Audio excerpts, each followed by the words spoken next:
Hello Kaiju fans, and welcome to Life with Kaiju video. This is the first and hopefully a series of looks into my personal Kaiju action figure collection. Let's claw into it. Now it should be noted that I have well over 100 figures in this collection. Maybe like 106, maybe a little more. And for some people out there I know, that may not sound like a whole lot. I'm not somebody who likes to get multiples of the same character, just in like slightly different colors or different releases or whatever. That's just not my thing. Obviously, I like to get more than one Godzilla because look at how many different designs for Godzilla there are. So I have a lot to cover, but not a whole astronomical amount. My collection is very concise, I like to think. So today, I think I'm going to start with the one figure that really set this entire collection in motion and got the whole thing started.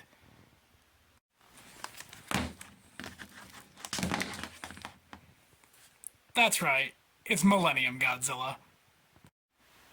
Released in 2007 as part of Bandai Creations, or the American branch of Bandai's 6.5-inch figure line, Godzilla Millenium is part of the fourth wave of figures from that line.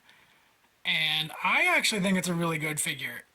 I know there are some people out there who kind of give American Godzilla figures a little bit of flack.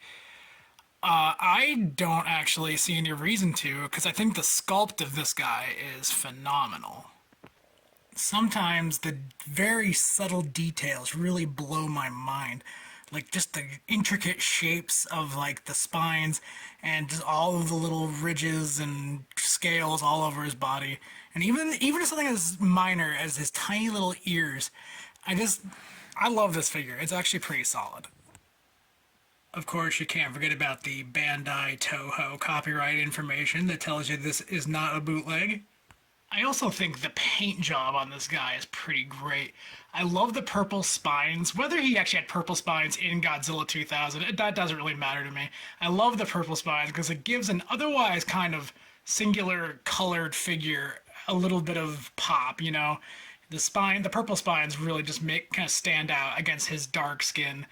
And I love just everything, even down to like his eyes. I think his eyes are very detailed, and I really dig that. And his teeth are really well done, because I've seen paint job on teeth sometimes that come out a little goofy, a little janky, a little rough.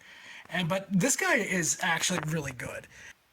I think if there was anything that kind of irks me about this figure is this leg.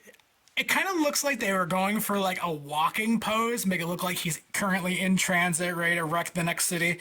But really, it sort of just, for me, sets him off balance. It almost reminds me of the way the old Ninja Turtle action figures used to stand. They always had this one like bent leg and they're standing on their toes for some reason. It always kind of messed with like the figure's equilibrium, and so it kind of made posing them kind of a pain. And so like just the slightest nudge, he's gonna topple over just because that one leg is the way it is. But besides that, I think it's kind of a fun pose. It's sort of a menacing, he's coming to get you kind of pose, and that's pretty good. Now I did own Godzilla figures before this guy. Most of those were kind of like the Trendmasters line from back in the early 90s. And I also had the giant Imperial Godzilla. Some of you out there may be familiar with that guy. But this is the one for me that set off the 6-inch vinyl, that scale of figure. If I remember correctly, my memory is a little fuzzy, but if I remember correctly, this guy came from KB Toys in our local mall. And I don't remember what all figures they were selling, or if this was just the one they had.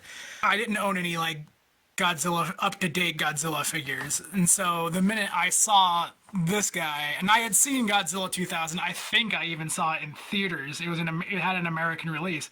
And so of course I see him and I'm like, oh my God, I could use a new Godzilla figure because the only one I own is a goofy Trendmasters bendy Godzilla. So how about something better? either my mom or even my older brother. I don't remember if it was either one of them.